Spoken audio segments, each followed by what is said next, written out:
हैं उस मुल्क का नाम चाइना है और इस चीन ने 45 साल के बाद भारत और चीन की सरहद पर हमारे 20 सिपाहियों को मार दिया और उनकी मौत, उनकी शहादत रायगा जाने दे रही हुकूमत। जिस मुकाम पर इनको मारा गया था उस मुकाम पर आज भारत की फौज PP4, PP8 तक हम पेट्रोलिंग नहीं कर सकते। आज अरुणाचल प्रदेश में चीन, भारत के LAC में चीन ने गांव को बसा दिया। ये सरकार चीन से लफ्जी तौर पर इस बात का एहतजाज करने की ताकत नहीं रख सकती कि आपने भारत के LAC के अंदर एक गांव को बना दिया। नकुला सिकम में चीन घुस रहा है। आखिर क्या डर है उस हुकूमत को और खास तौर से वजीर आजम को कि वो चीन का नाम लेने से डरते हैं? भाई, मुल्क की सालिमियत का मसला है, मुल्क की जमीन पर चीन कब्जा करते जा रहा है और भारत के वजीर आजम चीन का नाम नहीं लेते। मैं उम्मीद करता हूं कि जब वजीर आजम अपना रिप्लाई देंगे तो वो हिम्मत दिखाएंगे और चीन का नाम लेकर कहेंगे कि चीन यहां पर इन जगहों पर घुसा हुआ है। सर, चीन आज भी अपना इंफ्रास्ट्रक्चर बढ़ा रहा है, वहां पर फौज को बढ़ा रहा है। मैं सरकार से जानना चाहता हूं कि जब बर्फ पिघल जाएगी दोबारा चीन हमला करेगा भारत की फौज पर, तो आप इसके लिए क्या तैयारी कर रहे हैं? और सर, मैं ये तकरीर इसलिए भी कर रहा हूं क्योंकि मैं एक आंदोलन जीवी हूं, मुझे इसका फख्र है, इसलिए मैं खुल के बोल रहा हूं, अल्फाज छाप कर, किसी से डर कर बोलना मेरी फितरत में नहीं है। अफसोस तो इस बात का होता है सर कि जिस जगह पर हमको इंफ्रास्ट्रक्चर बनाना था हमने टिकरी पर बना दिया, जिस जगह पर हमको वो इंफ्रास्ट्रक्चर बनाना था हमने सिंगूर में बना दिया, जो इंफ्रास्ट्रक्चर की जरूरत थी हमने गाजीपुर पर बना दिया, अरुणाचल प्रदेश में नहीं बनाया। आखिर हो क्या रहा है? क्या किसान से जो बर्ताव किया जा रहा है वो ऐसा लग रहा है कि वो चीन की फौज बनी हुई है और जो चीन की फौज से बर्ताव किया जाना था आप किसानों से कर रहे हैं? तो मैं इस हुकूमत से जानना चाहता हूं कि इंफ्रास्ट्रक्चर और ये किसानों से क्यों जुल्म किया जा रहा है? सर, यहां पर ये तीनों कानून को लेना पड़ेगा वापिस, आपको आपकी अना को थोड़ा मिटाना पड़ेगा और तीनों कानून को वापस लेना पड़ेगा। सर, यहां पर मेरे को साहिर लुधियानवी का एक शेर याद आ रहा है। मैं साहिर लुधियानवी के साथ माजरत के साथ उस शेर में तरमीम करके कहना चाहूंगा कि जो मौजूदा हालात पर के साहिर लुधियानवी का शेर को थोड़ा तब्दील करके कि चीन पर करम, किसानों पर सितम, रहने दे थोड़ा सा भरम, ऐ जाने वफा ये जुल्म ना कर, ये साहिर लुधियानवी ने कहा था। हाँ, आपसे पूछ के करेंगे क्या? आप तो टुट्टे शायर हैं, ना शायरी आती है आपको, ना जौक है, ना कुछ है, बोले जाते हैं क्या क्या बोलते हैं आपको ही मालूम। बहरहाल सर, ये जो किसानों का कानून है इसमें क्या काला है? काला इसमें यह है कि इस हाउस को एग्रीकल्चर स्टेट सब्जेक्ट है और कहां लिखा है संविधान में? एंट्री 14, एंट्री 28, शेड्यूल 7 में। और यह फेडरलिज्म के खिलाफ है। केशवानंदा भारती खास तौर पर कहता है कि फेडरलिज्म बेसिक स्ट्रक्चर है, तो यह सबसे बड़ा काला है। और सर, यह पूरा किसानों के इरिटेशन से क्या बात मालूम हुई कि सरकार को इस लोकसभा की अजमत, इसकी खूबसूरती की कोई इनके पास हैसियत नहीं है। सरकार इस ऐवान से डरती नहीं है। सरकार किससे डरती है? जब लोग रोड पर निकल कर आते हैं तो मोदी जी की नींद हराम हो जाती है। तो वही आप पैगाम दे रहे हैं कि लोग रोड पर निकले तो सरकार कहती है कि हम 1.5 साल तक कानून को मुलतवी कर देंगे। अरे आप कैसा बोलते? क्या इस ऐवान की तौहीन नहीं है कि आप यहां पर कानून अपनी ताकत की बुनियाद पर बनाते हैं और इस लोकसभा की अजमत को निस्तनाबूद कर देते हैं?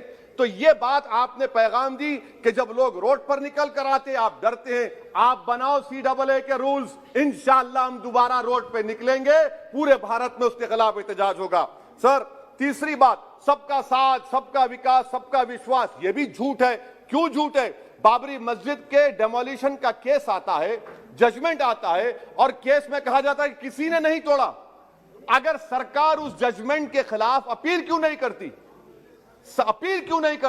एक क्रिमिनल एक्ट सुप्रीम कोर्ट ने कहा डेमोलिशन ऑफ बाबरी मस्जिद को, आप हुकूमत में हैं, आप अपील इसलिए नहीं कर रहे क्योंकि आप अपने लोगों को पैगाम देना चाहते हैं। क्या पैगाम देना चाहते हैं? कि बेटा काशी मथुरा में भी तोड़ दो, हम तुम्हारे साथ हैं।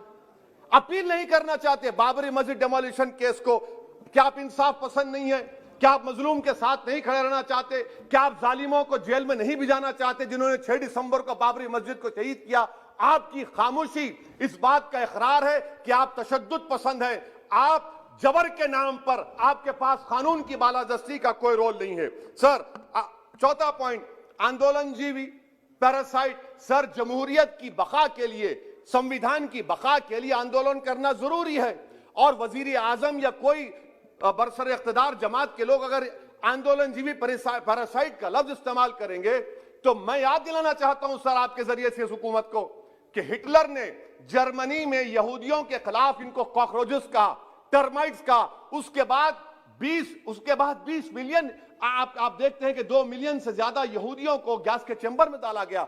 इस तरह के अल्फाज इस्तेमाल करने से क्या आप भारत में वही जर्मनी की तारीख को दोहराना चाहते हैं? और सर आप सुन लीजिए।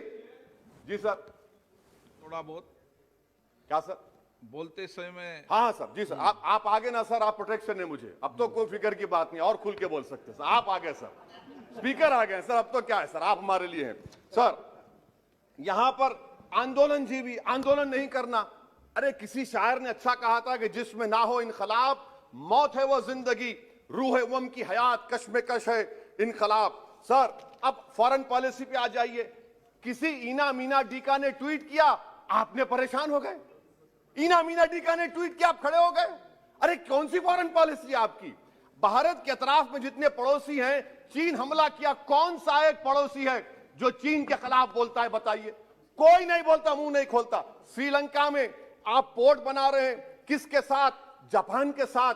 किसको काम मिल रहा था? आपके नूरे नजर को, आपके नूरे नजर को, आपके चहीते नूरे नजर को। श्रीलंका ने कहा हम भारत को नहीं बनाने देंगे टर्मिनल पोर्ट यहां पर। आप बताइए फॉरेन पॉलिसी।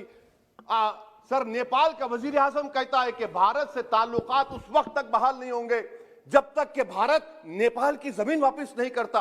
कहां सो रहे हैं सर आप?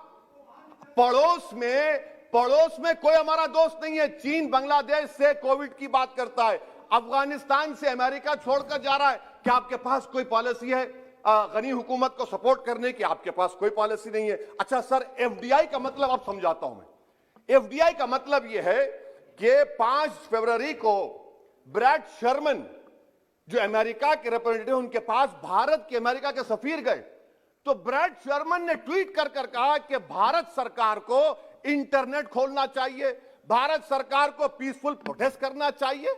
कौन होता है ब्रैड शर्मन जो भारत को सिखाए? ये एफडीआई है। और भारत सरकार का डिप्लोमेट, एम्बेसडर बैठकर उनका लेक्चर सुनता है, और उसके बाद क्या होता है? 3 दिन के बाद आप कश्मीर में इंटरनेट खोल देते हैं। ये आप एफडीआई कर रहे हैं, हम नहीं कर रहे हैं। अच्छा, बात कश्मीर की आई, कौन है इम्तियाज, कौन है अबरार, कौन है इब्रार? इनको शोपियान में एनकाउंटर पर मार दिया गया, प्रूव हो गया। और ब्रिगेडियर आरा सेक्टर का जिसने इनको टेररिस्ट कहकर मारा, उसको अवार्ड देते हैं आप। सर, इन मरने वाले कश्मीरियों के लिए कौन रोएगा? क्या वजीर आजम रोएंगे? क्या वजीर आजम रोएंगे? क्या कोई रोएगा? अच्छा सर, एक और बात सर, एक और बात। हाँ, एक और बात आई कि शादी के घर में गुस्सा होता है। अरे ये कौन सी शादी की बारात है कि 18 लाख करोड़ टैक्स मिलता है और 36 लाख करोड़ ये सरकार खर्चती है?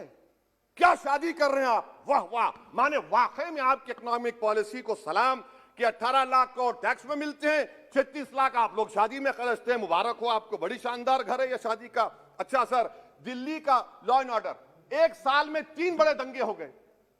एडवोकेट्स पुलिस, उसके बाद CAA का राइट हुए 50 से ज्यादा, उसमें लोग मारे गए। 20 से ज्यादा मसाजिद को नुकसान जला दिया गया। 26 जनवरी। सर क्या ये सरकार जिम्मेदार नहीं है? 2 मिनट सर, क्या ये सरकार जिम्मेदार नहीं है? आपकी सरकार है, आपका होम मिनिस्टर, आप रोक नहीं पा रहे। आपकी कमजोरी और आपकी नादानी की वजह से, आप में दूरअंदेशी नहीं है, आप उसको अलाउ कर रहे हैं। और फैजान के कातिल कौन है? क्यों नहीं पकड़ा फैजान के कातिल को आपने अब तक? जिन बच्चों को रोड पर मारा जा रहा था, जनगण मन बोला जा रहा था, एक तरफ तब तक नहीं पकड़े आप। अच्छा सर, आखिर में मैं आपको ये बात याद दिलाना चाहता हूं कि इसमें एस्पिरेशनल डिस्ट्रिक्ट्स 11 में से 20 बैकवर्ड डिस्ट्रिक्ट्स नीति आयोग के सीमांचल मुस्लिम डोमिनेटेड है सर।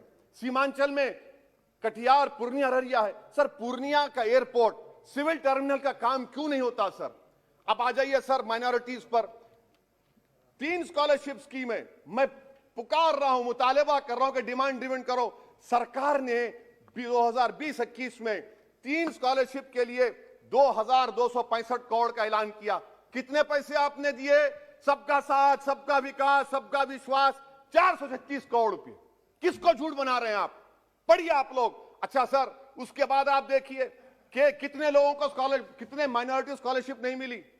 42,36,000 माइनॉरिटी स्कॉलरशिप नहीं मिली। और सबसे ज्यादा इलिटरेसी मुसलमानों की है, लेडीज की है। आप बोलते नहीं है। इसीलिए सर मैं आखिर में आपके जरिए से हुकूमत से अपील कर रहा हूं कि आंदोलन होगा, नाइंसाफी के खिलाफ आवाज उठेगी, संविधान को बचाया जाएगा। नरेंद्र मोदी भारत के वजीर आजम है। दिल्ली सल्तनत के बादशाह या जहां पनाह नहीं है। जिल्ले लाही का दौर खत्म हो चुका है, जहां पनाह का दौर खत्म हो चुका है। मोदी की आंखों में आंखें डालकर उनकी गलतियों को बोला जाएगा। इसलिए शायर ने कहा था कि जो चुप रहेगी ज़बान खंजर, लहू पुकारेगा आस्ती का। बहुत बहुत शुक्रिया सर। श्री सी थॉमस जी।